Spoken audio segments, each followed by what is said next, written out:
اعوذ باللہ من الشیطان الرجیم بسم اللہ الرحمن الرحیم۔ ہم اپنے لیکچرز کے سلسلے کو آگے بڑھاتے ہیں۔ تو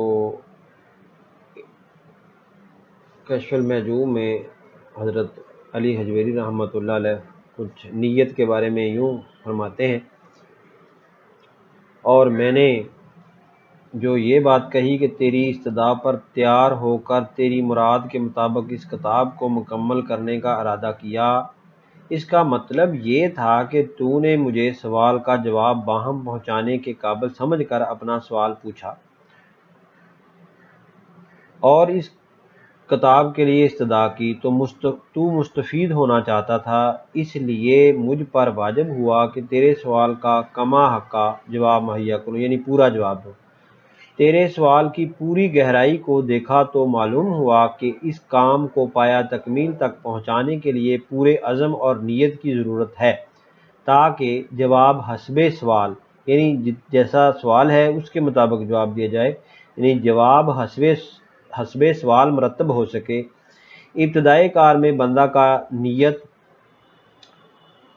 نیت سے وابستہ ہوتا ہے۔ ابتدائے کار میں بندہ کا ارادہ نیت سے وابستہ ہوتا ہے۔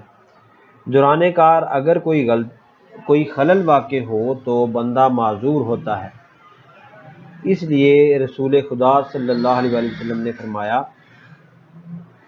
کہ مومن کے لیے ابتدا کی نیت خیر عمل سے بہتر ہے، یعنی نیت کا انسانی امور میں بہت دخل ہے، اور اس کی بین دلیل یہ ہے کہ انسان بوجہ نیت اکثر ڈگمگا جاتا ہے، گو بظاہر کوئی اثر نظر نہ آئے۔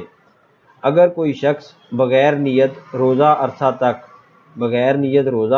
تک بھوکا رہے تو کسی ثواب کا مستحق نہیں، اگر روزہ کی نیت ہو تو بغیر کسی ظاہری اثر کے مقرب حق ہوگا۔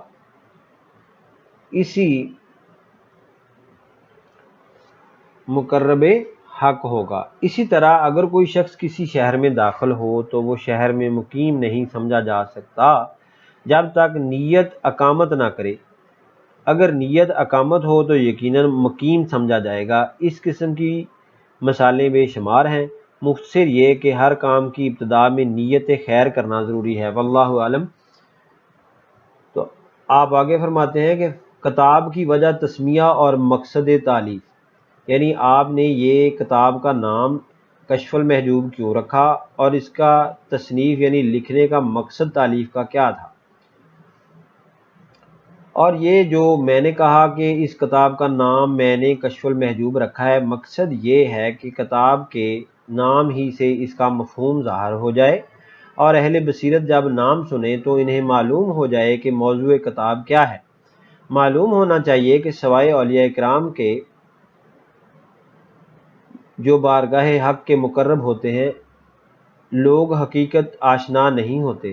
چنانچہ یہ کتاب راہ حقیقت کو نمایاں کرتی ہے، تحقیق امور کی شرح کرتی ہے، یعنی جو تحقیقی امور ہیں ان کی وضاحت کرتی ہے، اور بشریت کے پردوں کو اٹھاتی ہے، یعنی بطور بشر انسان سے جو غلطیاں سرزد ہو سکتی ہیں ان سے آگاہ کر دیتی ہے بندے کو۔ اس لیے اس کا نام کشف المحجوب ہی ہونا چاہیے تھا، اور حقیقت میں کشف محجوب کی چھپی ہوئی چیز کی ہلاکت ہے۔ جس طرح حجاب مکاشف کی نمایاں چیزوں کی نزدیکی کو دوری کی تاب نہیں ہوتی، یعنی جس طرح حجاب مکاشف کی نمایاں چیزوں کی نزدیکی کو دوری کی تاب نہیں ہوتی اور دوری کو نزدیکی کی طاقت نہیں ہوتی، یعنی جو چیز چھپی ہوئی ہوتی ہیں اگر ان کو ظاہر کر دیا جائے تو وہ ان کی حقیقت مختلف ہو جاتی ہے، اور اسی طرح جو چیزیں عیاں ہیں ان کو چھپایا جائے تو ان کو حقیقت مختلف ہو جاتی ہے۔ لہذا نزدیکی اور دوری جو ہے اس کو حضرت صاحب نے یہاں پہ ڈسکرائب کرنے کی کوشش کیا۔ سرکہ میں جو جاندار پیدا ہو وہ سرکہ سے باہر زندہ نہیں رہ سکتا، یعنی یہ ہماری کیپیسٹی جو ہے اس کا اظہار ہو رہا ہے کہ بینگ انسان کی کیا مجبوریاں معذوریاں ہیں۔ تو وہ کہتے ہیں کہ جو جانور سرکے میں پیدا ہوتا ہے اگر اس کو سرکے سے باہر نکال دیا جائے تو وہ مر جاتا ہے۔ سرکہ کے باہر کا جاندار سرکہ میں مر جاتا ہے۔ اسرار و معانی کی تلاش بہت دشوار ہے بجز ان لوگوں کے جن کا مقصد حیات یہی ہو۔ پیغمبر اسلام صلی اللہ علیہ وآلہ وسلم نے فرمایا کہ باری تعالیٰ نے ہر کسی کو جس مقصد کے لیے پیدا کیا ہے اس کا سامان وہاں پہنچایا ہے۔ یعنی اللہ تعالیٰ نے عز وجل نے جو چیزیں جس کام کے لیے یعنی جن کو جس فطرت پہ پیدا کیا ہے وہ وہیں سٹینڈ کرتی ہیں۔ حجاب دو ہیں، ایک رینی، ایک ابھی دور نہیں ہوتا، دوسرا غیبی جو بہت جلد ختم ہو جاتا ہے۔ اس کی تشریح یہ ہے کہ کچھ لوگ بالطبع محجوب ہوتے ہیں اور وہ حق کو باطل میں تمیز نہیں کرتے۔ کچھ لوگوں کا حجاب وصفی یعنی عارضی ہوتا ہے، جو حق ہوتے ہیں وہ جو حق ہوتے ہیں اور باطل سے گریز کرتے ہیں۔ حجاب ذاتی یعنی رینی کبھی نہیں اٹھتا۔ رین ختم اور تباہ کے معنی ایک ہیں، رین ختم اور تباہ کے معنی ایک ہی ہیں۔ چنانچہ باری تعالیٰ نے فرمایا کلا بل رانا علی قلوبہم ما کانوا یکسبون۔ مطففین میں اس کی مطففین جو صورت ہے اس کی یہ آیت نمبر 14 ہے۔ بلکہ ان کے اعمال کی وجہ سے ان کے دلوں پر زنگ لگ چکا ہے، یعنی جو اعمال بندہ کرتا رہتا ہے اس سے بندے کا دل جو ہے وہ اسی ڈگر پہ لگ جاتا ہے اور وہ حقیقت ناشنا ہو جاتا ہے۔ پھر اس کا حکم اس طرح بیان فرمایا ان الذین کفروا سواء علیہم اانذرتہم ام لم تنذرہم لا یؤمنون۔ بقرہ۔ جن لوگوں نے کفر کیا برابر ہے آپ انہیں ڈرائیں یا نہ ڈرائیں، وہ ایمان نہیں لائیں گے، یعنی یہ کیفیت کو بیان کیا ہے۔ پھر اسی کی وجہ اس طرح بیان فرمائی ختم اللہ علی قلوبہم، اللہ نے ان کے دلوں پر مہر کر دی، اور یہ بھی فرمایا طبع اللہ علی قلوبہم۔ حجاب صفتی جسے غینی کہتے ہیں وہ کسی نہ کسی وقت دور ہو جاتا ہے۔ جبلت کا بدلنا یعنی ذاتی حجاب، رینی کا اٹھنا شاذ بلکہ ازرو مشاہدہ ناممکن ہے، لیکن صفتی عوارض بدل سکتے ہیں۔ مشائخ کرام نے رین اور غین کے معنی بیان کرنے میں نازک نکات بیان کیے ہیں۔ چنانچہ حضرت جنید بغدادی رحمۃ اللہ علیہ نے فرمایا رین و طعنت کی قبیل سے ہے اور غین خطرات کی قسم ہے۔ رین و طعنت کی قبیل سے ہے، رین وطنات کی قبیل سے ہے اور غین خطرات کی قسم ہے۔ وطن پائیدار ہوتا ہے اور خطر عارضی، یعنی جس بندے کی جو نیچر ہے اس نیچر کو نہیں بدلا جا سکتا۔ جو بندے کی نیچر ہے وہ اس کی مٹی میں گوندھ دی گئی ہوتی ہے، اس کو دور کرنا تقریباً ناممکن ہوتا ہے۔ مثلا وطن پائیدار ہوتا ہے اور خطرہ عارضی۔ پتھر سے شیشہ نہیں بنایا جا سکتا، چاہے دنیا بھر کے شیشہ گر جمع ہو جائیں۔ اس کے برعکس اگر آئینہ زنگ سے آلودہ ہو جائے تو سکیل سے صاف ہو جاتا ہے۔ اس کی وجہ یہ ہے کہ ظلمت پتھر کی جبلت ہے اور روشنی آئینے کی، یعنی نیچر کی بات ہو رہی ہے۔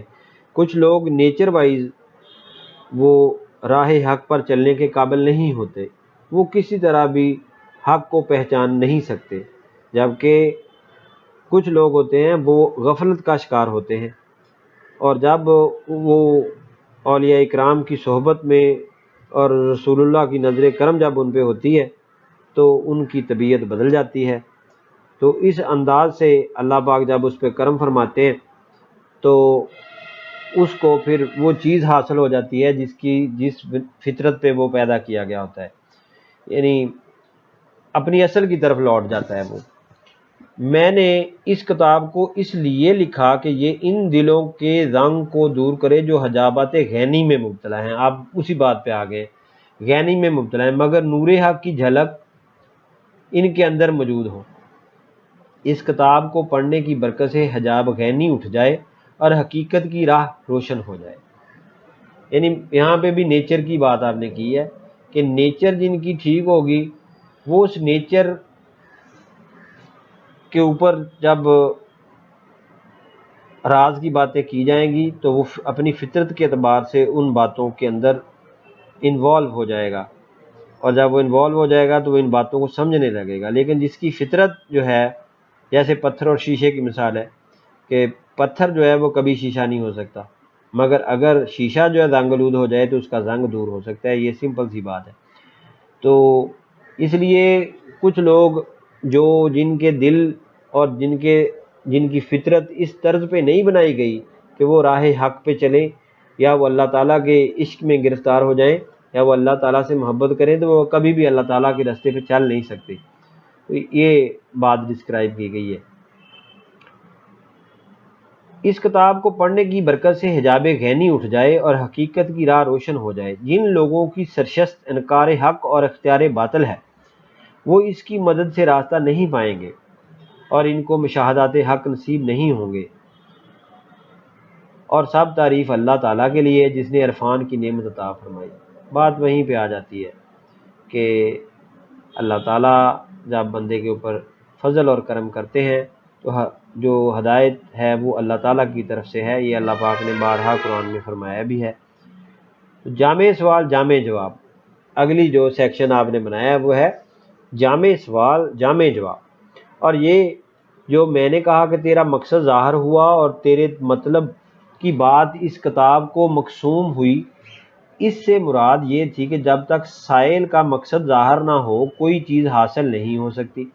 سوال اکثر مشتبہ ہوتے ہیں، یعنی وہ کلیئر نہیں ہوتے، ڈاؤٹ فل ہوتے ہیں، اور چونکہ جواب سے مشتبہ چیزیں حل نہیں ہوتی، اس لیے کوئی مفید مطلب چیز بھی حاصل نہیں ہوتی۔ اور میں نے جو یہ بات کہی کہ تیرے مطلب کی بات اس کتاب کو مقسوم ہوئی، اس سے مقصد یہ ہے کہ جامع سوال کا جواب بھی جامع ہوتا ہے۔ اگر سائل اپنے سوال کے درجات سے کما حق کا واقف ہو، علاوہ ازیں مبتدی کے لیے تفصیل کی ضرورت ہوتی ہے اور اقسام و حدود کا بیان بھی لازمی ہوتا ہے۔ اللہ تعالیٰ تجھے سعادت نصیب کرے۔ تیری غرض یہی تھی کہ میں جواب تفصیل سے بیان کروں اور بیان کو کتاب کی شکل دوں۔ وباللہ التوفیق۔ اگلی فصل جو آپ نے بنائی ہے وہ توفیق تائید عزدی سے ملتی ہے۔ توفیق تائید عزدی سے ملتی ہے، یعنی جب اللہ تعالیٰ کی مرضی حاصل ہوتی ہے مرضی شامل ہوتی ہے، تب بھی بندے کو توفیق حاصل ہوتی ہے۔ اور میں نے جو یہ کہا کہ میں اللہ تعالیٰ سے توفیق اور مدد مانگتا ہوں، تو اس کا مطلب یہ ہے کہ سوائے خدا کی ذات کے بندے کا کوئی مددگار نہیں۔ وہی ہے جو اس کو نیک اعمال کی توفیق دیتا ہے۔ توفیق سے مراد نیک اعمال میں تائید عزدی حاصل ہونا ہے، یعنی اعمال کے اندر اللہ تعالیٰ کی مرضی شامل ہو جانے کو آپ یہ کہیں گے کہ اللہ پاک کی توفیق حاصل ہو گئی ہے۔ جب آپ نیک اعمال کر رہے ہیں تو نیک اعمال کرنے میں جب اللہ کی مرضی حاصل ہو جائے تو وہ توفیق بن جاتی ہے۔ کتاب و سنت توفیق الہی کے وجود صحت پر شاہد ہے۔ کتاب و سنت توفیق الہی کے وجود صحت پر شاہد ہے، یعنی کتاب و سنت سے، کتاب سے مراد قرآن مجید ہے اور سنت سے مراد رسول اللہ صلی اللہ علیہ وآلہ وسلم کے اقوال و افعال ہیں۔ تو یہ قرآن و سنت سے یہ بات واضح ہو جاتی ہے کہ توفیق جو ہے کہ وہ اللہ تعالیٰ کی طرف سے ہی ہوتی ہے، اور امت اس پر متفق، سوائے معتزلہ اور قدریہ جماعتوں کے جو لفظ توفیق کو بے معنی سمجھتے ہیں۔ اس طریقت کے مشائخ کے ایک گروہ کا قول ہے، توفیق طاعت اور بندگی پر قادر ہونے کا نام ہے۔ جب بندہ حکم خدا بندی پر چلتا ہے تو اس کو باری تعالیٰ کی طرف سے قوت اور مدد عطا ہوتی ہے، وہ پہلے کی نسبت ترقی پاتا ہے ہر حال میں، اور ساتھ بساتھ